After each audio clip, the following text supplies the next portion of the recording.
Thank you so much. Placer County.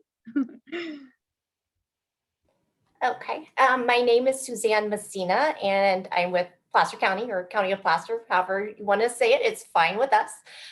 We are a government agency, which means we are pretty much a public, we provide services to the public. That's our primary goal here at Placer County. We have a wide range of departments, and also a lot of entry-level opportunities for anyone.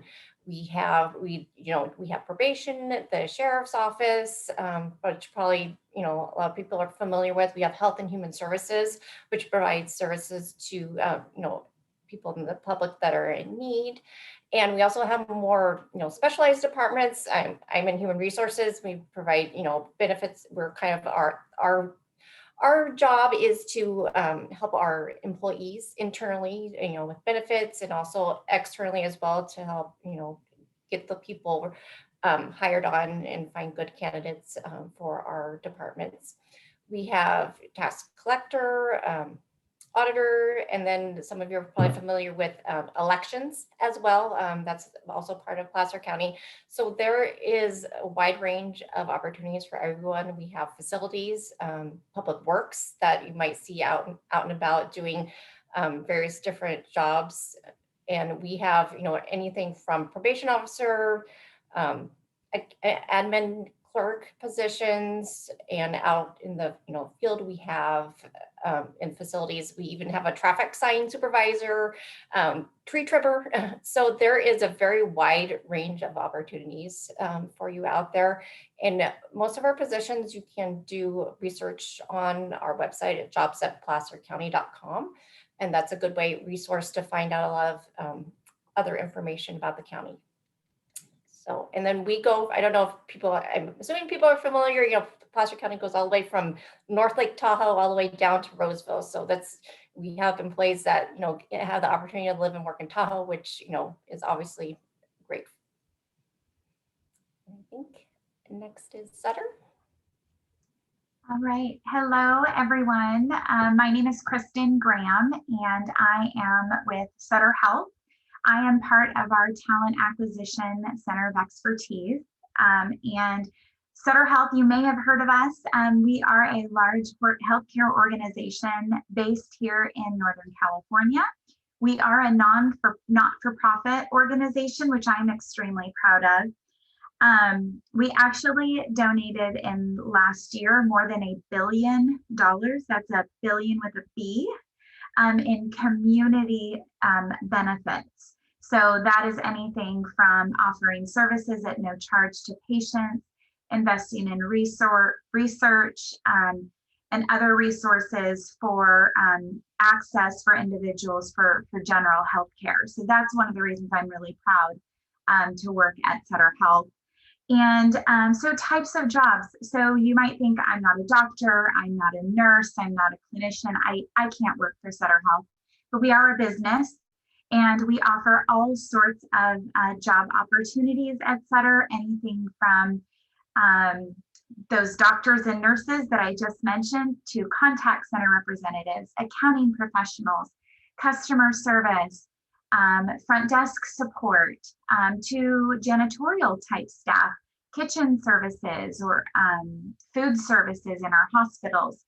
So if anything that you can think of, and probably a whole lot more, are the types of opportunities that Sutter Health does have to offer. And those can be for individuals with very limited experience to those that are very highly educated who maybe come to us with many years of experience as well. And I'm just very excited to be here. I think I'm the last one to do my little intro. So I think I'm kicking it back to you, Spencer. This is great. Look, you haven't even attended all the committee meetings, but yet you come in here and you jump in and you take control. I love that. So that shows us these are great employers that we want to connect with, because look at how this works. They come in and they make things happen. And that's what we're looking for here today. So I really appreciate everybody coming in as we continue to move on. As we're answering the questions, if things pop off from the question and we get into a little bit of a discussion, I appreciate that. So those of us who are on, yeah, let's do that. But I'd like to jump into a couple of questions that we have from our panelists or for our panelists. And what we'll do is we'll try to go in that same order. And if you have an answer to that, go ahead and answer it. If you don't, say, you know, I don't have that answer for you right now, but you can either come back to me or one of the other panelists can answer it. So no pressure. One of them, so we can't come on these meetings without bringing up LinkedIn. Are the three of you or people in your organization, are they connected on LinkedIn? And if we connect, job seekers connect with you, is that a way that works to find gainful employment or to get hired? I'll answer this question first. So yeah, certainly anybody can add me on LinkedIn. It's a great way for us to connect and talk about your interests. I do, before we proceed with an interview, need to have you apply to one of our positions. So it can be a great way for us to start the conversation and talk about, you know, what your interests are, and then maybe point you in the right direction. And I would send you a link to fulfill one of our positions. And then we would go through the interview process there. But yeah, gladly, please add me on LinkedIn and would love to connect with all of you. And I would absolutely agree with everything that Allison is saying. LinkedIn is critical in your job search.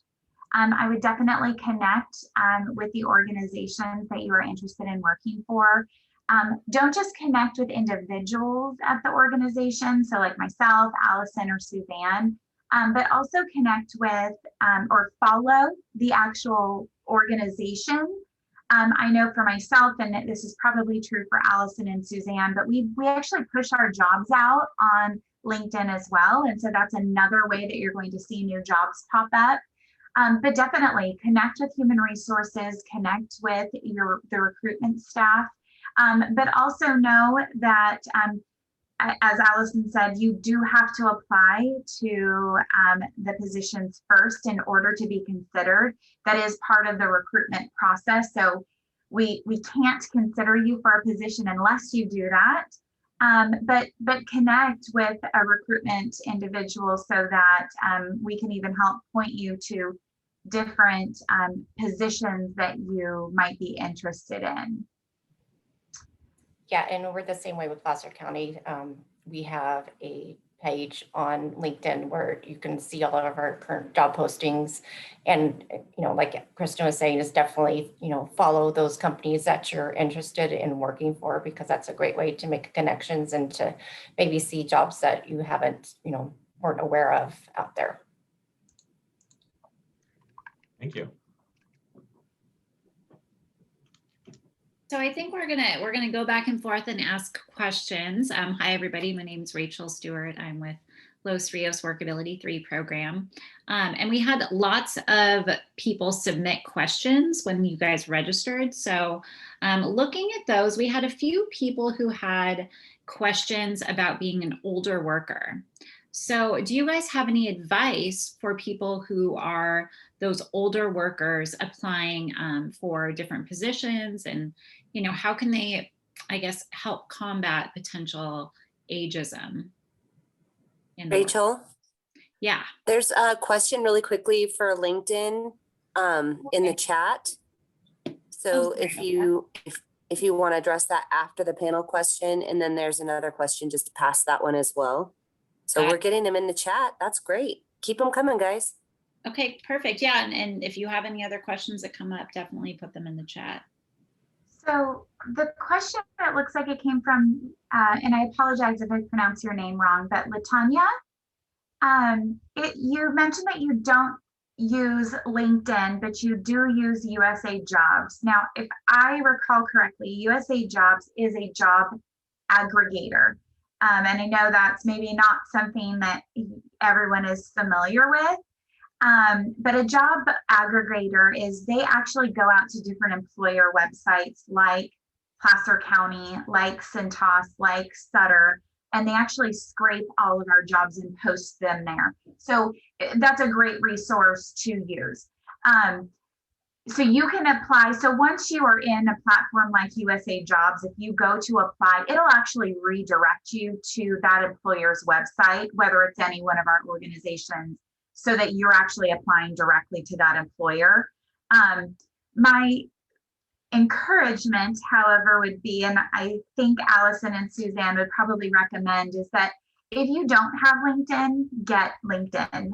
It is like an online resume for you. So much is electronic and is done through the internet these days, that it's really important that you do have that presence, and you're creating a brand for yourself. So definitely encourage you to do that. I'm going to pause in case Allison or Suzanne have anything to add on that. I would just say another great resource to use is Indeed. A lot of our entry-level positions we source through and recruit through Indeed. So if LinkedIn might not be the right avenue for you, or you don't feel comfortable signing up for that, that would be another option that I would look into. But I completely agree with Kristen. And like she mentioned, everything that's from USA Jobs will be linked directly to our site. So yeah. We also use Twitter for putting the word out there for our jobs that we're usually the ones that we're having maybe a little bit harder time filling, or entry level where we're wanting a lot of applicants. That's definitely, if you have a Twitter account, follow us, or I'm sure Sutter and Cintas also, they probably have a Twitter account. So a lot of the other employers out there, I know they've been using Twitter more for posting. So definitely that's something to check out as well. And also Facebook. That's another option. A lot of the employers out there have a Facebook account and post, jobs out there as well. So I think it's great that you talked about all the social media. So this, I don't mean this to sound silly, but a question came up to me the other day about TikTok. And I would at one point have said every young adult is on TikTok. I mean, my 10, 12, and even my 7-year-old is always talking about TikTok stuff. But that's how we're reaching our community. And a lot of it's not just the young folks. A lot of it's some of our other individuals that are on there. Is TikTok being used by companies to connect individuals with jobs or recruit? I would say we haven't quite gotten there yet. We're a little bit slow on that role, but I think that that's a great idea to advertise openings, and maybe something that we look into. Yeah, we haven't really looked into that either. So yeah, that's it. That's a new avenue. Same for Sutter. We do Twitter, we do LinkedIn, we do Facebook, but no TikTok yet. I appreciate it. The IG, is that Instagram? We've got some of the kids I hear them calling the IG, and I don't even know. My son the other day, Facebook came up and he said, if you're over 25, you use Facebook. Otherwise, nobody knows what it is. So he's 12, so he knows everything. I appreciate that. Thank you. Rachel, I want to jump back over to you because you had a great question and I want to get onto that one. Yeah. So the question was, do you have any advice for the older worker applying for positions? I'll go ahead and start with that. I would just say really highlighting your accomplishments. We always just consider the most qualified candidate for each role. So age is not a factor when we are interviewing candidates. I would say, if anything, they're probably more accomplished. They've had more experience in the workforce. So, highlight those key things that they're really proud of, and really just establish that in your interview. Yeah, definitely. I agree with Allison that, anyone, we don't discriminate based on your age. So I would definitely, highlight what your strong qualifications are. A lot of times we are looking for, a lot of our positions are requiring some type of experience. So that is, you have that experience. So I would, definitely not be afraid to, to apply to any position that you see up there. Yeah, and not to sound like a broken record, but I completely agree with Allison and Suzanne. Sutter Health, we do use behavioral interview techniques. So we really focus on the skills and experience, which I'm sure that Placer and Cintas use as well. we're really focused on the individual and the experience and the expertise that we bring, and not so much on your age. I mean, an individual's date of birth is not even visible at Sutter Health until you're actually completing your signing documents. If you're concerned about somebody making assumptions about your age, which is a form of unconscious bias, and you do as a candidate, you know, we as employers try to mitigate that as much as we can, but you as a job seeker can do some mitigation as well. You know, only go back about 10 years in your job history. You know, no need to go back much further than that. That's just a word of advice. You're more than welcome to go back further, but if that's a concern of yours, I would only go back about 10 years. And it looks like I have the chat open. Latanya, you have another question. Thank you for asking so many questions, Latanya. Come on, let's hear some other questions out there too. She's being a trendsetter. So behavioral interviewing is a way of interviewing to really dive in and understand an individual's thought process. So a skill-based interview would be questions like, tell me about your experience using Microsoft Word.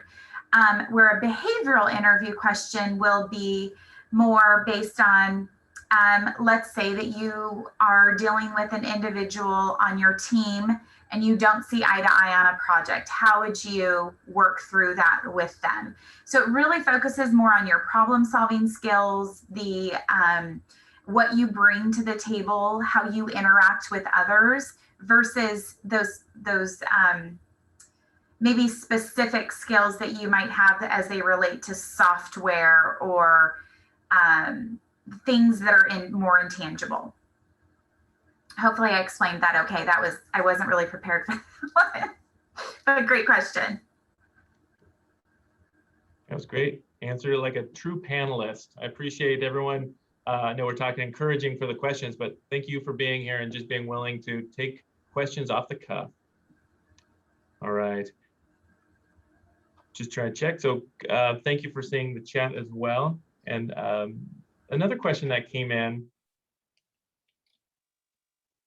I'm sorry, looking back at the chat. Another question that came in was, so we were talking about positions that are challenging to fill. Maybe some of the ones that the 3 employers that we have here today, those that you're struggling with.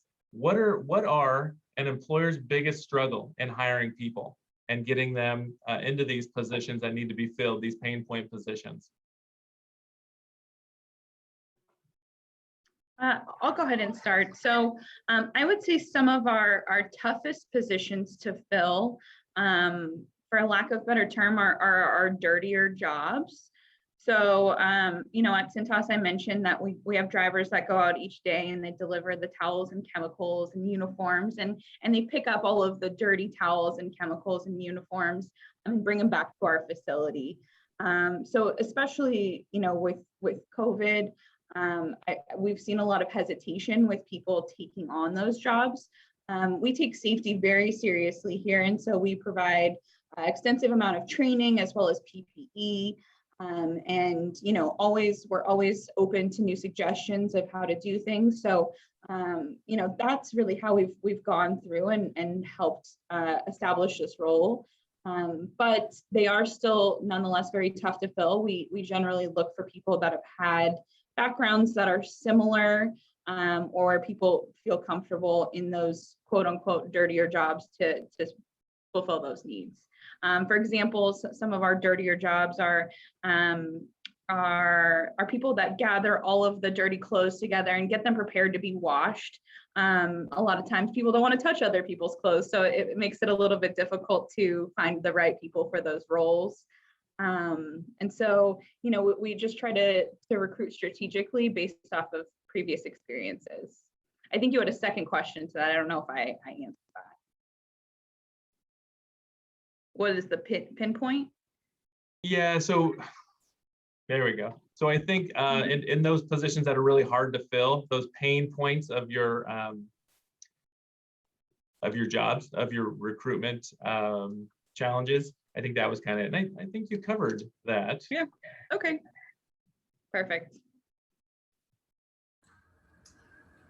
And Yeah, I think, oh, sorry, Kristen. Go ahead, Suzanne. Okay. I think one of our hardest positions in fields is we have bus drivers all over Placer County, up in Tahoe. I know Tahoe, that one is especially hard for us to find people to take on that position. Tahoe, especially right now, is cost of living is very high. So that is definitely a challenge for us to try to get people willing to, live and work up there and be bus driver. That's not my, unfortunately, I don't know. I'm trying to think, because that's not we kind of split our jobs with different recruiters within Placer County. So but I know that's like a continuous recruitment that we're always trying to find people for. So that is definitely something that we're always looking for. Also our probation department, we have probation officers that are in work with juveniles in the institution. That one is also a little challenging for us to fill because the position starts as extra help because it's a training level.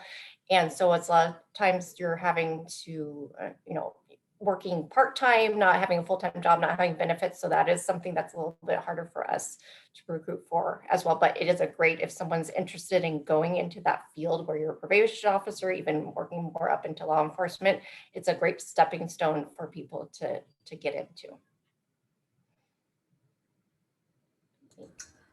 Yeah, and I know for Sutter Health, especially given the COVID pandemic that we're optimistically coming out of, some of our positions in our hospitals have definitely been more difficult to fill, especially the ones that are non-clinical. So what I mean by a clinical role, this is going to be anyone who really has direct patient care. So nurses, LVNs, those sorts of positions have been okay to fill because obviously there are known risks with those types of jobs. Individuals enter into those roles understanding their risk of exposure to different things. But there's many support roles in our hospitals that are critical, such as environmental services. So they'll clean rooms and get rooms ready for next patients. We also have food service workers in all of our hospitals as well. So those types of positions have been much more difficult. Because of the COVID pandemic, individuals have not necessarily been wanting to work in a hospital where obviously many COVID patients have been going to. Obviously COVID patient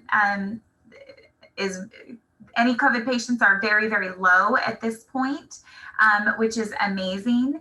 But these are critical roles to our hospitals.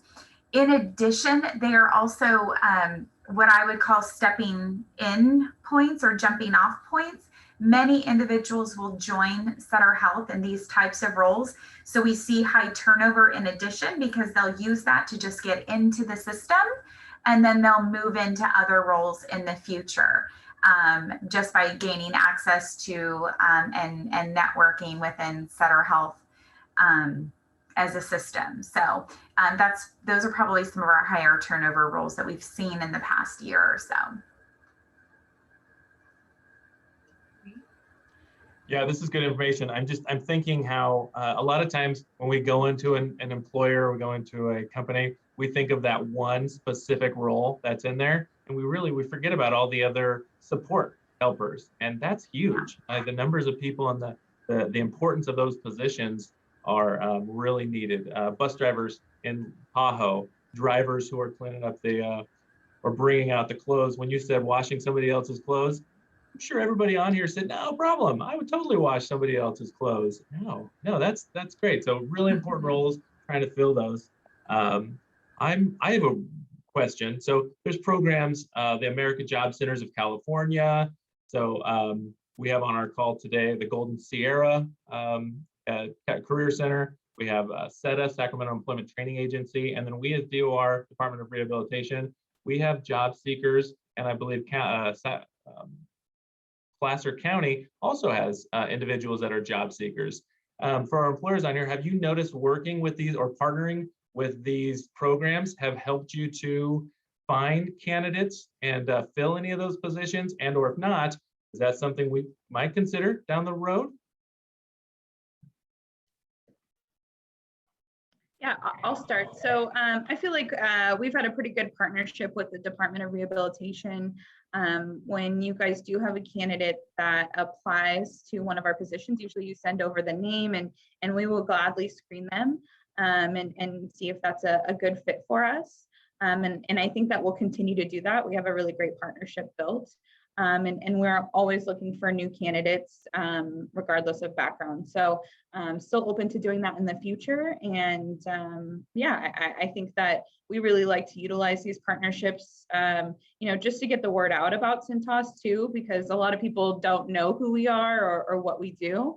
So, by all means, we like to utilize our resources locally.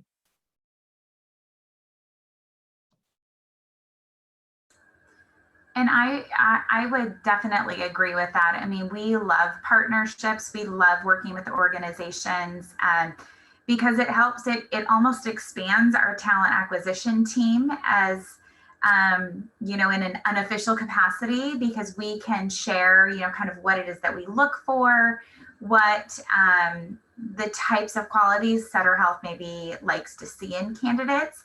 And then an organization like DOR, Spencer, will, help to screen and match candidates that effectively meet those needs. And we do have relationships like that that have been very successful.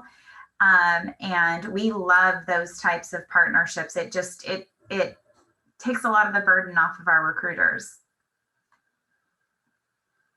Yeah, and same for us here. Definitely, any partnerships out there, that we can, do is, we love to be able to, get out there and get the word out that we are hiring, and just to find those good people that, would fit those positions that we have open. And Spencer, I saw a question in the chat box from Sarah. I think it's a really good question. Is there a specific quality or skill that when you see it in a candidate's application, it's almost like an automatic interview? Or, and I'm going to also take that a step further. What about when they actually get the interview? Are there specific things that you are looking for in a candidate that could be any, relevant or beneficial for any position that somebody would be applying for? I'll go ahead and start. I wouldn't say that there's anything specific that we see on a resume, but a lot of the times what I'm looking for is longevity or loyalty to a prior company, and what they've done with that company through that time. So if there was any progression through different positions, that's definitely something that'll intrigue me. But I'm really open to anybody with a good background for the role. I'm open to screening them and getting to know them, and maybe if there's things in their resume that I'm not quite understanding, things that they can clarify, that I'll do an interview with. In terms of the second question, can you repeat that for me again, Rachel? Taking it a step further. Oh, you're on mute, sorry. Sorry about that. So like in an actual interview, if, when you're interviewing somebody, are there specific skills or, qualities that you're looking for in a candidate? I would say somebody that, really expresses their teamwork or collaboration. We're always open to that. We're a very big team here at Cintas. And then somebody that has safety on the forefront. We actually have that as a part of a few of our interview questions, talking about a time where maybe they noticed something that was unsafe and reported that and how that went, or, anything that they might have experienced around safety, maybe making a recommendation of some sort. That's very big to us here. So I would say that, thinking about safety in your prior jobs and what you did to make an impact on that or to contribute to the team is really big for us. Yeah, I would completely agree with Allison on that. There's not any one thing that is going to automatically make us interview a candidate. What I will say though is in order to set yourself apart from other applicants, is talk about specific measurable accomplishments that you've made in your role. If you tell us that you've been in a contact center or you've been a driver, we can make some assumptions on some of your responsibilities. We don't necessarily want just a 10 bullet points of all of the things that you did. We want to hear as an employer what you did to set yourself apart, or what you did, what you accomplished in that role. So for example, Allison mentioned that safety is very important. So maybe you were a driver in a previous role and you went a whole year without any safety incidents. I'm just making this up. I don't know if that's even a thing. But let's say that that is something that is a big deal. And that sounds like, from what Allison explained, is something that Cintas would want to know. Now, they don't necessarily, I mean, it's great if you've driven for them, for your previous employer for 5 years, but that could be a lot of different individuals. We want to know what makes you different. And that's, I think, what I see oftentimes in resumes.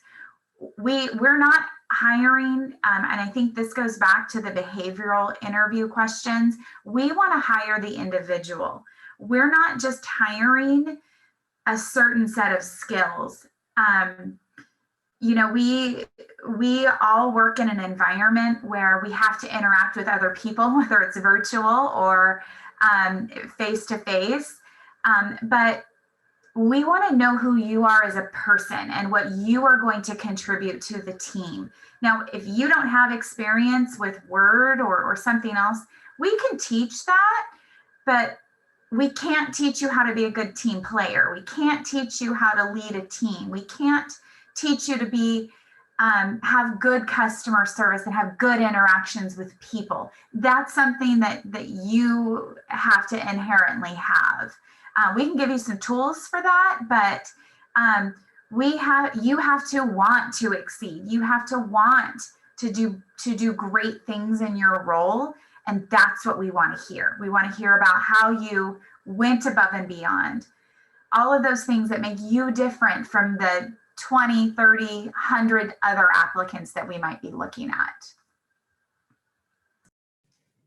And just our system's a little bit different. Any government agency that you're applying for, be it Placer County, Sac County, the state of California, we're a civil service system. So everything, all of our positions from, admin, clerk, all the way up to, like a manager, you have a test involved when you apply, no matter what it is. So that's your key is you spend a lot of time, making sure that our application is standard for everything. So make sure when you're filling out the application that you're really explaining how you meet the minimum qualifications, because that's basically the first screening process.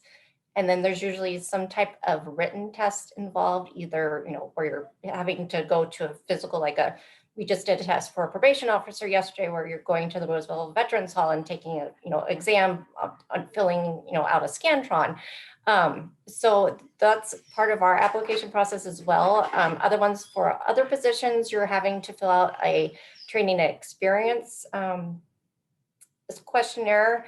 And that's something where they're asking for, a narrative and things like that. So that's also a way for you to really show how you meet the qualifications and what skill set you have that would be, would make you a good fit for the position you're applying for. So I know government agency is a little bit different, where you're having a very structured, application process. Once you get through that point, then you're in that interview where we do the same thing, where a lot of the behavioral type interviews and things like that as well. So really put yourself, the main thing is to really spend time on that application to really put what how you meet those qualifications and what skills you have, because that, you know, that will definitely help set you apart from someone that just kind of, I see applications that just have, you know, 1 or 2 lines. I mean, that's not really, you know, you're not really showing that you're really interested in working for the county. And I apologize if anyone hears my dog whining right now while I'm talking. She's scratching at the door. So. Great, thank you. That was really helpful. I also had another question, and we did have a question that was submitted by some of the attendees prior to our workshop, and that was around reasonable accommodations. So do you guys have a recommendation for best practices for when somebody requests a reasonable accommodation? Is it during the interview? Do they talk about their accommodation needs? Is it after the job offer is made? Just what are your best practices around kind of the process for requesting reasonable accommodations?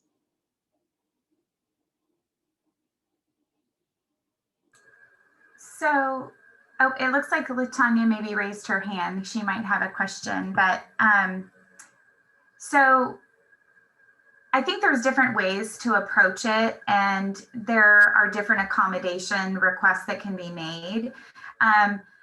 I know that for Sutter Health, when you become part of one of our team members, you actually go through an evaluation, a medical evaluation, and it's at that time that we would talk about accommodations. And you would actually be evaluated by a medical professional, and so they would be able to say, with medical, that's what they do. They're doctors or physicians of some kind, would be able to say, okay, these are the things that you would need to perform your job. Now, if there are things that you want to make, you know, aware of in an interview, you can absolutely do that. The thing that that I know as an employer, we can't make promises of accommodations at the time of an interview, at least for Sutter. Like we will make reasonable accommodations, and we will do everything that we can to make you successful in your job. But a hiring manager, at least at Sutter, is not in a position to say, these are the things that we're going to be able to offer or to do for you. Our hiring managers don't always have the knowledge and expertise to be able to answer that. And so that's where I would caution. It's not that hiring manager doesn't want to or has any concerns with it. Oftentimes they just don't know. Every individual comes with different needs and different accommodation needs. It might be a sit-stand desk. It might be a screen reader. That is for a medical professional, at least at Sutter Health, to evaluate and determine what the need is, not necessarily for a hiring manager. Now, obviously, if it's an accessibility issue, we do address those at time of interview. So we will ask, or should be asking, if you're not asked, if that's, we do make it a habit to ask if there's any accommodations that you need for your interview. Most of our buildings, and my partner Maria is on this call, but most of our buildings are accessible. There are a few still, though, that are not. So we would make an accommodation to be sure that you are able to successfully attend and participate in your interview. Those are the types of things I would maybe bring up, but others are not needed. Maria, do you want to chime in on this one? I do, and thank you so much. I just unmuted myself, so thanks, Kristen. And you know, the accommodation process, I know there are a lot of folks. We have a very good and complete formalized accommodation process, but there are some accommodations, to be very honest, that are quite simple. And so this can be as much as a casual conversation with the hiring manager. Don't forget that you're interviewing them as much as they are interviewing you about, you know, the work environment, the expectations, the ebb and flow. And this also gives you an opportunity. Let's say you use Dragon software at home. This is also an opportunity where you can say, you know, I created that project that we talked about, and I was able to use my Dragon software on that. And that's how I'm able to execute my deliverables. Now, did you specifically ask for Dragon software? No, but you let the individuals know that, hey, this is something that I use. But also, and Kristen is right, there is a medical exam, but as you get close to receiving the offer, and let's say you receive that offer, this is also a time for you to be very upfront with what you may need and be very direct with, with what you may need to complete your job and do it well. And Kristen is right. We worked on a tremendous amount of accessibility at Sutter Health. We're proud that all of our patient care sites are fully accessible and all of our work environments. So we've done quite a bit from a physical standpoint. But I guess what I wanted to say most of all is, as you go through this process, just remember, you are able to ask questions. You are able to get information from the people that you are speaking with, whether it's Sutter Health, Centos, Placer County, but also know that large employers like all of us on this call today, we all have very clear and specific accommodation policies in place. And our focus is making sure that all of our employees have the tools that they need to complete their job and to be successful.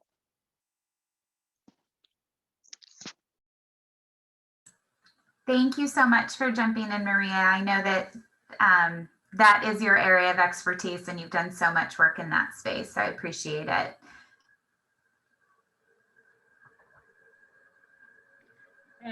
I can hop on to the back of that. So I completely agree with Kristen and Maria, and I think that you guys should ask questions about different things, or whatever might apply to you in that situation. We are always open to workplace accommodations. I work pretty closely with my HR director on those. Depending on the accommodation, we might ask for documentation to verify whatever the situation is, but certainly we want to work very closely with you on that and make sure it's a good fit for both of us. So, it's something that we tend to have happen in the process after the job offer, but if it's something that is apparent that you might want to make known to us before you start, then we're welcome to those conversations as well. And we're the same way at Placer County, where we have a very set policy for any accommodations. Same thing with our interview process, and also for the written examinations. If you are unable to attend an exam in person, we do allow people to, work with them to make an accommodation so they are still able to participate in the examination process as well.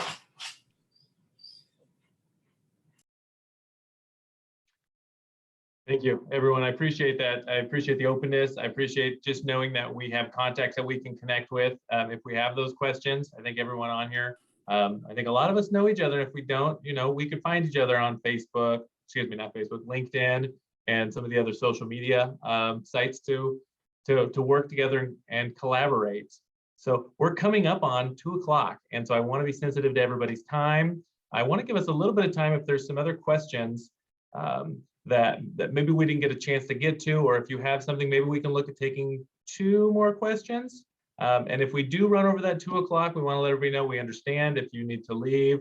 We will keep this recording, but we're going to try really hard not to. So just want to open it up. If you want to take off your microphone or turn on your microphone, if you want to open your video up, whatever you'd like to do and ask a question, or you can ask it in the chat. Spencer, I just wanted to point everybody to the chat because there have been some great resources provided along the way.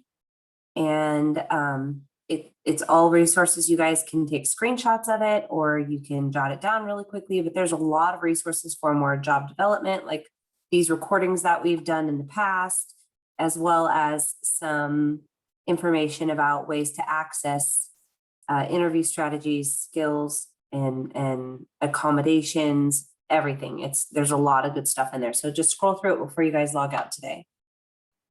I appreciate that. Thank you.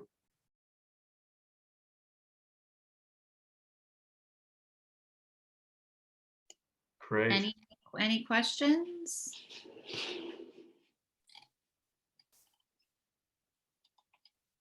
I just wanted to make a comment. This was wonderful information. Thank you all for being here. I'm Janice with Business Advantage Network. I work with over here at Placer County with Ellen and others, and I also coordinate the job connections and the hiring events. So I've connected a little bit with a few of you on, hi Suzanne, my coworker. But you guys had some great information. Thank you for taking the time to do this, and thank you Spencer and DOR for providing this format. This was very informative and really appreciate it. Yeah, this is great. So you guys know I get excited, and I think we have some incredible employers that come in like this. We have our partners from BAN who are talking a lot about their hiring fair software. Makes me think, hey, what are we doing in June? Setting up a hiring fair? I don't know. That sounds good. We might have to bring that back. So keep your eye on the emails that are going to come through about setting up some job fairs or a hiring fair. So this was great. I can't thank everybody who was here enough. Really excited just to be a part of this, just to have our team come in. We've got our committee that's been working on this for quite some time. We have individuals from Northern California all the way down to Central California. So employers, just so you know, if this reach will go out pretty far if you're across California. So you may be getting contacts from individuals across the state. All right, everybody. Yeah, I appreciate it. Thank you for putting your contact information in the chat. If everyone's okay with that, we will add contact information to our Eventbrite page. And Jessica's the expert there, so maybe not. All right. Well, if there's no other questions, anyone else on the team, anything else you'd like to say? All right. Well, this is a great Thursday. Some people call it Friday Junior, I believe. So go out, enjoy your Got one Friday. final question. Okay. Sorry, I didn't want to turn everyone loose. So the question said, it was, Latanya, do you agree it is a requirement for employers who have government contracts and who need to meet government guidelines having questions pertaining to accommodations disabilities on the application is necessary? So I can answer this one. Sutter Health is a federal contractor, and we do have requirements under the Office of Federal Contracts Compliance Programs. So we are required to ask both about self-identification for race, ethnicity, as well as military veteran status, as well as individuals with disabilities. Now, you don't have to state that you have a disability at that time. You don't have to state that you have are a vet, but know that that information is not a part of the recruitment business process. It is asked because one of our things that we are required to ask, but that information is locked down. A recruiter can't see it, a hiring manager can't see it. And really what it does for an organization is it helps us to understand the makeup of our workforce, and it helps us to understand how best to drive diversity and inclusion at an organizational level. So it is a requirement to ask if there is some sort of not accommodation, that is not asked, but it is asked if there's some sort of disability, or if you're a veteran under a protected class, or your race and ethnicity. But that information has nothing to do with being hired and everything to do with just the organization, as well as other entities understanding what the makeup is of an organization. And Kristen, this is Marianne, just to kind of tag on to what Kristen said, and very, very quickly. I believe there is a space on the application where we do ask if you have accommodation needs. for the interview. And that is something, again, I encourage all of you, when you get that job interview, and I know that you all will, that you really be upfront with what your needs are. Because again, if we don't know, we can't make it a good experience for you. And if it's not a good experience for you, it's not going to be a good experience for us. So again, this is something, be as open and honest as you feel comfortable with, because it's all about making sure that you've got the tools you need and that we get to see your best self.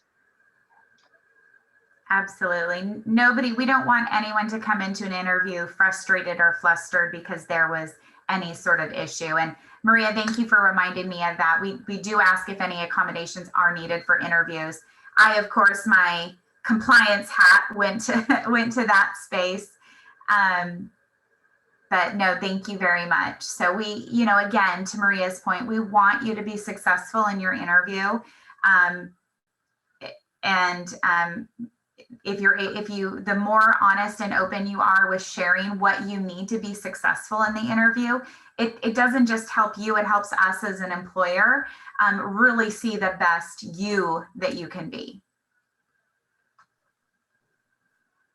Yeah, I appreciate that. I think that's the biggest thing. That's a confidence piece that sometimes folks don't want to share that. So thank you for helping us, realize that that's how we're going to know. We don't say what we need, just like reading a book with no writing in it. I think maybe that's not the right way to go, but let us know who you are. Let the hiring managers, let them know who you are so they can pick you. All right, everyone, this was fantastic. Again, I appreciate everyone being here. If you've enjoyed this and you want to come back again, make sure you're registered, share this information all over your Facebook, Twitter, Instagram, LinkedIn, and help us to get more opportunities for job seekers to attend our meetings. So thank you, everyone. Thank you, committee, for being here, being available. Thank you, job seekers. Thank you, employment service providers and employers.